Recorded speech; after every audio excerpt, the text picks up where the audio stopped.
Hi అబ్బా, అందరు మంచిగుర్రా. నేనైతే మస్తు మంచిగున్నా. ఇవాళ అయితే బీరకాయ టమాటా చట్నీ చేయబోతున్నా. ఫస్ట్ టైం చేస్తున్నా, కానీ ఫస్ట్ టైం చేసినా నాకైతే సూపర్ అంటే సూపర్ కుదిరింది. నేనైతే ఎక్స్పెక్ట్ చేయలేదు. నేను టమాటా లేనిది ఏ కర్రీ చెయ్యబ్బా. ఎంతమంది ఎన్ని రకాలుగా చేస్తారో నాకైతే తెలియదు, కానీ కొంతమంది చింతపండుతో చేస్తారు, కొంతమంది అట్లా చేస్తారు, ఇట్లా చేస్తారు. కానీ నేను మాత్రం టమాటా లేనిది ఏ కర్రీ చెయ్య, ఏ చట్నీ కూడా చెయ్య. నాకైతే టమాటా అంటే పిచ్చి. అంటే ఒక్కొక్కలకు ఒక్కొక్క కూరగాయలు అంటే ఇష్టము, కానీ నాకు టమాటాలు అంటే చాలా ఇష్టం అనమాట. టమాటా లేనిది ఏ కర్రీ చెయ్యను, ఏ చేయను. వారంలో ఒక 10-20 సార్లు నేనైతే కంపల్సరీ వండుకుంటాను అనమాట టమాటా. అందుకు ఇవాళ ఎందుకో బీరకాయ చట్నీ వేయాలి అనిపించింది. చాలాసార్లు అనుకున్నాను, కానీ అసలు ఎప్పుడు ట్రై చేయలేదు.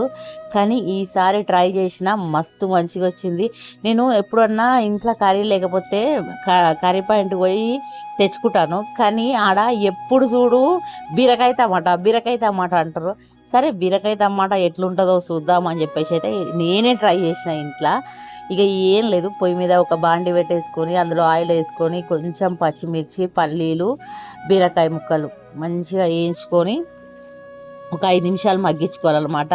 నేనైతే ఈ చట్నీ కర్రీ పాయింట్ ఆంటీని అయితే అడిగిన. ఆ అక్క చెప్పింది, ఆంటీ కదా అక్కలాగానే ఉంటుంది, అక్కనే.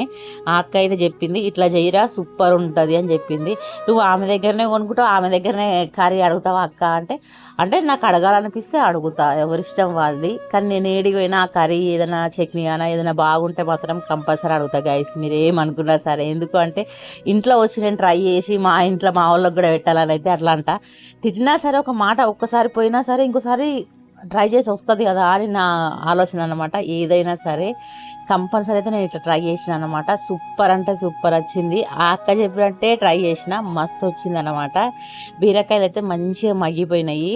అన్నీ ఒక్క దగ్గరనే వేసి గోళీమన్నది అక్క. వాళ్ళదైతే పెద్ద ఉంటుంది కదా రోలు, నాదైతే చిన్న మిక్సీ కదా, నాకు కొంచెం అయితే సరిపోతుంది. వాళ్ళు అమ్ముకుంటోళ్ళు కదా, అందుకు నేనైతే ఇక బీరకాయలు మగ్గినాక అయితే టమాటాలు వేసిన తర్వాత ఒక 5 నిమిషాలు కలుపుకోవాలి. నేనైతే మస్తు టమాటాలు ఎక్కువ వేసుకున్నాను అనమాట. మీ ఇష్టం, మీ ఆప్షను. నేను కొంచెం చింతపండు కూడా వేసుకున్నా గైస్. ఎందుకు అంటే కొంచెం పులుపు కోసము. టమాటాలు ఈ మధ్యన పులుపు ఎక్కువ ఉంటలేవు అనమాట. అందుకే టమాటాలు, బీరకాయలు, పచ్చిమిర్చి, పల్లీలు ఇవన్నీ వేసుకొని మంచిగా కలుపుకోవాలి. 5-10 నిమిషాలు మంచిగా సిమ్లో పెట్టుకొని మగ్గించుకోవాలి గైస్. ఎక్కువ అవసరం లేదు, 5-10 నిమిషాలు సిమ్లో పెట్టి మగ్గించుకోవాలి గైస్. టమాటాలు అయితే మంచిగా మగ్గిపోయినాయి. చూడండి ఎంత మంచిగా మగ్గిపోయినాయో.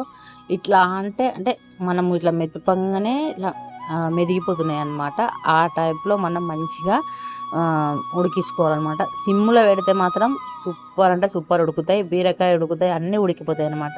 నేను టేస్ట్కు సరిపోయేంత ఉప్పు కూడా నేను అందులోనే వేసేస్తున్నాను. నేను మళ్ళీ మిక్సీలో ఒకసారి పట్టిన తర్వాత అట్లా ఇట్లా ఏమేయట్లేదు. లాస్ట్లో మాత్రం ధనియాల పొడి వేస్తున్నాను. మీకు ఆప్షను, మీకు ఎల్లిపాయలు ఇష్టం ఉంటే ఎల్లిపాయలు కూడా వేసుకోవచ్చు. నాకు ఎల్లిపాయలు నేను చాలా తక్కువ వేయడము. నాకు ఎందుకో ఈ ఎల్లిపాయలు తినబుద్ధి కదా, అల్లము ఎల్లిగడ్డ చాలా తక్కువ నేను తినడము. తిన్నా సరే కొంచెం నేను గైస్. అది మంచిది అంటారు, కానీ నాకు ఎందుకో అలవాట్లేదు చిన్నప్పటి నుంచి. ఇక అది చల్లారినాక అయితే మిక్సీ జార్లో తీసుకొని మిక్సీ అయితే పట్టేసుకున్నాను. నేనైతే మంచిగా మెత్తగా గ్రైండర్ చేసుకున్నా. నేను బరక అట్లా ఇట్లా ఏం చేసుకోలేదు, మీడియంగా ఇట్లా మంచిగా చట్నీలాగా చేసుకున్నా. కానీ నా చట్నీ మాత్రం సూపర్ ఉంది గైస్. నిజంగా నేనైతే అసలు ఎక్స్పెక్ట్ చేయలేదు అనమాట, అంత మంచిగా వచ్చింది. ఇక పొయ్యి మీద ఒక బాండి పెట్టేసుకుని అందులో ఆయిల్ వేసుకొని పోపు కోసము ఆవాలు, జీలకర్ర, కొంచెం ఎండుమిర్చి వేసుకొని అవి గోలిన తర్వాత కొంచెం కళ్యామాకు వేసుకోవాలి. కళ్యామాకు వేసుకున్న తర్వాత కొంచెం పసుపు, ఇంగువ ఇష్టం ఉన్న వాళ్ళు ఇంగువ వేసుకోవచ్చు. చెప్పినారు కదా, వెల్లుల్లిపాయ ఇష్టం ఉన్న వాళ్ళు వెల్లుల్లిపాయ వేసుకోవచ్చు, కానీ నాకు ఇష్టం ఉండదు కాబట్టి నేనైతే ఇట్లా వేసుకున్నా. నా బీరకాయ పచ్చడి అయితే సూపర్ ఉంది. ఒక్కసారి ట్రై చేయండి గైస్, మళ్ళీ మీరే చేసుకొని తింటారు. నిజంగా చెప్తున్నాను, సూపర్. ఒక్కసారి ట్రై చేస్తేనే కదా మంచిగా ఉందో లేదనేది మనకు తెలుస్తుంది. ఓకేనా గైస్, నా వీడియో నచ్చితే లైక్ చేయండి, షేర్ చేయండి, సబ్స్క్రైబ్ చేసుకోండి, కొంచెం సపోర్ట్ చేయండి గైస్. ఇలాంటి వీడియోలు మంచి మీ ముందు చేశాను. ఓకేనా, బాయ్.